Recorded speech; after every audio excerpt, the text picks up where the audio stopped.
எதிரொலி உறவுகளுக்கு வணக்கம். எதிரொலியின் இன்றைய மதிய நேர பிரதான செய்திகள். முதலில் தலைப்பு செய்திகள்.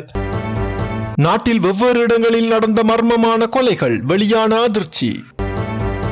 விடுதலை புலிகளின் காலத்தில் வடக்கு கிழக்கு அனுர அரசாங்கம் வெளியிட்ட முக்கிய அறிவிப்பு. நிறுவனம் ஒன்றின் கழிப்பறைக்குள் ஆணொருவர் செய்த மோசமான செயல், சுற்றி வளைத்த போலீசார், விசாரணை தீவிரம். அதிகாலையில் தோட்டத்திற்கு சென்ற தாய்க்கும் மகளுக்கும் நேர்ந்த கொடூரம், வெளியான அதிர்ச்சி தகவல். எரிபொருள் விலை குறையுமா, அரசாங்கம் வெளியிட்ட முக்கிய தகவல். இன்றைய காலநிலையில் ஏற்பட்டுள்ள திடீர் மாற்றம், வானிலை அறிக்கையில் வெளியான செய்தி. அரைக்குறை ஆடை அணிந்து போராட்டம் செய்த நபர், அரசாங்கத்திடம் முன்வைக்கப்பட்ட கோரிக்கைகள். இதுபோன்ற செய்திகளை உடனுக்குடன் அறிந்து கொள்ள நமது எதிரொலி சேனலை சப்ஸ்கிரைப் செய்து இணைந்திருங்கள். தொடர்பான விரிவான செய்திகள். நாட்டின் பல பகுதிகளில் மனித உடலால் உணரக்கூடிய வெப்பநிலை இன்று எச்சரிக்கை மட்டத்திற்கு செல்லக்கூடும் என வளிமண்டலவியல் திணைக்களம் இன்று அதிகாலை எதிர்ப்பு கூறியிருந்தது. அதேபோல் இன்று சில பகுதிகளில் அதிக வெப்பநிலை நிலவுவதாக மக்கள் விசனம் தெரிவித்துள்ளனர். இதன்படி கிழக்கு மற்றும் வடமத்திய மாகாணங்களிலும் அம்பாந்தோட்டை, மொனராகலை, முல்லைத்தீவு போன்ற மாவட்டங்களிலும் கடுமையான வெப்பநிலை நிலவுகிறது என்பதும் குறிப்பிடத்தக்கது. இந்த நிலையில் பொதுமக்கள் போதிய அளவு நீர் அருந்துமாறும் இது தொடர்பில் அவதானத்துடன் செயற்படுமாறும் அறிவுறுத்தப்பட்டுள்ளனர். அதேபோன்று வயோதிபர்கள், சிறுவர்கள் மற்றும் நோயாளிகள் குறித்தும் மிகுந்த அவதானம் செலுத்துமாறும் வளிமண்டலவியல் திணைக்களம் குறிப்பிட்டுள்ளது. பாணந்துறை பகுதியில் அமைந்துள்ள நிதி நிறுவனம் ஒன்றின் கிளை அலுவலகத்தில் பெண்கள் கழிவறைக்கு செல்லும் தருணங்களை காணொலி எடுத்ததாக கூறப்படும் ஊழியர் ஒருவர் கைது செய்யப்பட்டுள்ளார். இது தொடர்பில் பாணந்துறை போலீசார் தெரிவித்துள்ளதாவது, கைது செய்யப்பட்ட சந்தேக நபர் மத்துகம நவுத்துடுவ பகுதியைச் சேர்ந்த 26 வயதுடைய இளைஞர் என்பதும், மேலும் இந்த சம்பவத்துடன் தொடர்புடைய இளைஞர் அதே நிதி நிறுவனத்தில் பணிபுரிந்து வந்த ஊழியர் என்றும் தெரிய வந்துள்ளது. பெண் ஊழியர்கள் கழிவறைக்கு செல்லும் போதெல்லாம் தனது கையடக்க தொலைபேசியில் காணொலி எடுத்து வந்ததாக கூறப்படுகிறது. இது மட்டுமல்லாது, இவ்வாறு வீடியோ எடுத்துக் கொண்டிருந்ததை சக ஊழியர் ஒருவர் கண்டுபிடித்து போலீசாரிடம் முறைப்பாடு செய்தார். இது தொடர்பில் விசாரணைகளை தொடங்கிய போலீசார் சந்தேக நபரின் கையடக்க தொலைபேசியை ஆய்வு செய்த போது அவர் பல நாட்களாகவே இத்தகைய வீடியோக்களை பதிவு செய்துள்ளது தெரிய வந்துள்ளது.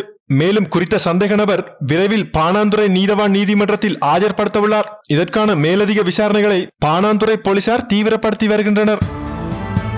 நாட்டின் பல்வேறு பகுதிகளில் நேற்று நடந்த வெவ்வேறு சம்பவங்களில் 3 பேர் மர்மமாக உயிரிழந்துள்ளதாக போலீசார் தெரிவித்துள்ளனர்.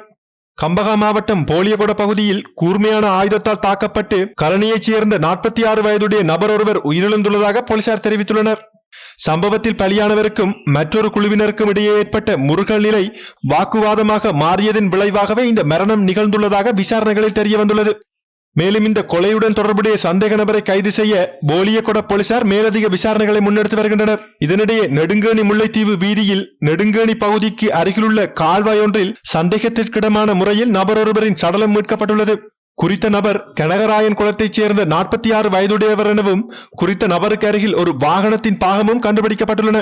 ஆனால் மரணத்திற்கான காரணம் இன்னும் கண்டறியவில்லை எனவும் நெடுங்கேணி போலீசார் தெரிவித்துள்ளனர். இது தவிர தலைமன்னார் விஜயபுரம் பகுதியில் உள்ள ஒரு வீட்டிற்குள் அடையாளம் தெரியாத ஆணின் சடலம் மீட்கப்பட்டுள்ளது. மேலும் குறித்த நபர் 2 நாட்களுக்கு முன்னமாகவே இறந்துவிட்டார் எனவும் போலீசார் தெரிவிக்கின்றனர். மேலும் இது குறித்து தலைமன்னார் போலீசார் மேலதிக விசாரணைகளை நடத்தி வருகின்றனர் என்பதும் குறிப்பிடத்தக்கது. குருநகல் மாவட்டத்தில் இடம்பெற்ற யானை தாக்குதலில் தாய் மற்றும் மகள் என இருவரும் உயிரிழந்துள்ளனர். இந்த துயர சம்பவம் நிகவலாய மதியாவ பகுதியில் நேற்று காலை 9 மணியளவில் இடம்பெற்றுள்ளது.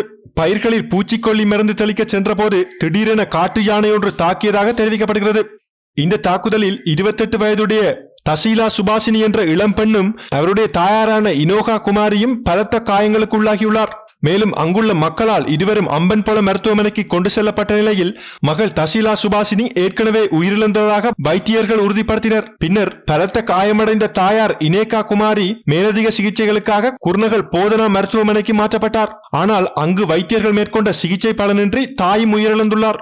சம்பவத்தில் உயிரிழந்த இனோகா குமாரி அம்பன்பொல பிரதேச செயலகத்தில் மேலாண்மை சேவை அதிகாரியாக பணியாற்றி வந்தார் என்பதும் குறிப்பிடத்தக்கது. குறித்த சம்பவம் இடம்பெற்ற பகுதியில் காட்டு யானைகள் அடிக்கடி திரிகின்றன எனவும் கிராம மக்கள் குறிப்பிட்டுள்ளனர். மேலும் சம்பவ இடத்திற்கு விரைந்த அம்பன்பொல போலீசார் மேலதிக விசாரணைகளை மேற்கொண்டு வருகின்றனர். இலங்கையில் எரிபொருள் விலையை குறைக்க முடியாததற்கான காரணத்தை எரிசக்தி அமைச்சர் குமார ஜெயக்கொடி நாடாளுமன்றத்தில் தெரிவித்துள்ளார். முந்தைய அரசாங்கம் இந்தியன் ஆயில் நிறுவனம், RM பார்க் தனியார் நிறுவனம் மற்றும் சினோபெக் நிறுவனங்கள் ஆகியவற்றுடன் செய்து கொண்ட ஒப்பந்தங்களின் காரணமாக தற்போது எரிபொருள் விலையை குறைப்பதில் சிக்கல் ஏற்பட்டுள்ளது என அமைச்சர் குறிப்பிட்டுள்ளார். குறித்த ஒப்பந்தங்களின்படி எரிபொருள் விலை குறைக்கப்பட்டால் சம்பந்தப்பட்ட நிறுவனங்களுக்கு அரசு இழப்பீடு வழங்க வேண்டிய நிலை ஏற்படும் எனவும் அவர் குறிப்பிட்டுள்ளார்.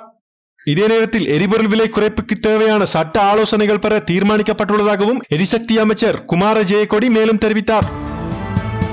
வடக்கு கிழக்கு விடுதலை புலிகளின் கட்டுப்பாட்டில் இருந்த காலங்களில் அந்த பகுதிகளில் போதைப்பொருள் மாஃபியாக்கள் ஊடுருவ முடியவில்லை என அனுர அரசாங்கம் தெரிவித்துள்ளது. நெடுஞ்சாலைகள், துறைமுகங்கள், போக்குவரத்து மற்றும் சிவில் விமான போக்குவரத்து அமைச்சர் பிமல் ரத்நாயக்க இந்த கருத்தை முன்வைத்துள்ளார். முன்னாள் ஜனாதிபதிகளான ரணசிங்க பிரேமதாச, மகிந்த ராஜபக்ச மற்றும் ரணில் விக்ரமசிங்க ஆகியோரின் ஆட்சி காலங்களில் போதைப்பொருள் வர்த்தகம் தீவிரமடைந்ததாக தெரிவித்துள்ளார். அவர் மேலும் குறிப்பிடுகையில், தென் மாகாணத்தில் பாதாள உலக குழுக்கள் முன்னாள் ஜனாதிபதிகளின் ஒருங்கிணைப்புடன் செயற்பட்டுள்ளன. ஆனால் வடக்கு கிழக்கு மாகாணங்கள் விடுதலை புலிகளின் கட்டுப்பாட்டில் இருந்ததால் அங்கு பாதாள உலக குழுக்கள் ஊடுருவ வாய்ப்பு கிடைக்கவில்லை. பாதாள உலக குழுக்களுக்கு இடையே சில மோதல்கள் ஏற்பட்டிருந்தாலும் அவை கடுமையானதல்ல. இதற்கு காரணம் அந்த குழுக்களை ஒரே இடத்தில் கட்டுப்படுத்திய ஒரு சில தலைமைகள் இருந்ததாகவும் அவர் தெளிவுபடுத்தினார். மேலும் பாதாள உலகத்துடன் அரசியல்வாதிகள் தொடர்பு பெற்றுள்ளார்கள் என்றும் அந்தந்த அரசாங்கங்களின் அமைச்சர்கள் மற்றும் நாடாளுமன்ற உறுப்பினர்கள் கூட இதில் ஈடுபட்டதாகவும் அவர் குறிப்பிட்டுள்ளார். பாதாள உலக குழுக்களுக்கிடையே மோதல்கள் ஏற்பட்ட போது சம்பந்தப்பட்ட அரசியல் தலைவர்கள் அல்லது அவர்களின் ஒருங்கிணைப்பாளர்கள் தலையிட்டு பிரச்சனையை தீர்த்து வைத்ததாகவும், கும்பல்களுக்கிடையே தொகுதி பகிரப்பட்டதால் மோதல்கள் குறைக்கப்பட்டதாகவும் அமைச்சர் பிமல் ரத்நாயக்க வலியுறுத்தினார். நாட்டில் தபால் ஊழியர்கள் நடத்தி வரும் வேலை நிறுத்த போராட்டம் தொடரும் நிலையில் இன்றைய தினம் குறித்த போராட்டத்தில் பங்கேற்ற தபால் ஊழியர் ஒருவர் தபால் ஊழியர்களின் உடையை போன்ற ஒரு உடையை அரைகுறையாக கட்டிக்கொண்டு தனது போராட்டத்தை முன்னெடுத்துள்ளார். மேலும் அவர் தபால் ஊழியர்கள் நடத்தி வரும் தொடர்ச்சியான வேலை நிறுத்தத்தை பற்றி மக்களை தவறாக வழிநடத்தி வருவதாக தபால் அமைச்சரையும் சம்பந்தப்பட்ட அதிகாரிகளையும் கடுமையாக சாடியுள்ளார். மாத சம்பளமும் கொடுப்பனவுகளும் போதுமானதாக வழங்கப்படாததால் தான் இந்த வேலை நிறுத்தத்தை ஆரம்பித்ததாகவும், எங்கள் சீருடை கொடுப்பனவை உயர்த்த வேண்டும், மிதிவண்டி கொடுப்பனவையும் அதிகரிக்க வேண்டும், மேலும் ஒப்பந்த ஊழியர்களை நிரந்தரமாக்க வேண்டும் என்று கேட்டோம். ஆனால் அவர்கள் பேசுவது விரல் சுட்டு பதிவு மற்றும் ஓவர் டைம் பற்றித்தான் எனவும் அவர் வலியுறுத்தினார். இது மட்டுமல்லாது தற்போது சீருடை தைக்க ரூபாய் 600 மட்டுமே வழங்கப்படுகிறது. மிதிவண்டி கொடுப்பனவாக 250 ரூபாய் மட்டுமே வழங்கப்படுகிறது. இந்த தொகை போதுமானதா என்ற கேள்வியையும் அவர் எழுப்பியுள்ளார். மேலும் தபால் தொழிற்சங்கங்கள் மேற்கொண்டு வரும் வேலை நிறுத்தத்தை பற்றி அதிகாரிகள் தவறான தகவல்களை பரப்பி வருவதாகவும் அவர் குறிப்பிட்டார். இது இவ்வாறு இருக்க, கடந்த 17ஆம் தேதி ஆரம்பிக்கப்பட்ட இந்த வேலை நிறுத்தம் 19 முக்கிய கோரிக்கைகளை அடிப்படையாக கொண்டு நடத்தப்படுகிறது. இது குறித்து நேற்று ஜனாதிபதி செயலகத்தில் கலந்துரையாடல் நடந்திருந்தாலும் தபால் தொழிற்சங்கங்கள் தங்களின் வேலை நிறுத்த நடவடிக்கையை தொடர்வதாகவும் அறிவித்துள்ளது என்பதும் குறிப்பிடத்தக்கது. தபால் தொழிற்சங்கங்கள் தங்களின் வேலை நிறுத்த நடவடிக்கைகளை தொடர்வோம் என்றும் அறிவித்துள்ளன. இத்துடன் எதிரொலியின் இன்றைய மதிய நேர பிரதான செய்திகள் நிறைவடைகின்றன. இன்றைய மதிய நேர செய்திகள் தொடர்பான உங்களுடைய கருத்துக்களை கீழே பதிவிடுங்கள். மேலும் இதுபோன்ற தகவல்களை உடனுக்குடன் தெரிந்து கொள்ள நமது எதிரொலி சேனலை சப்ஸ்கிரைப் செய்து இணைந்திருங்கள்.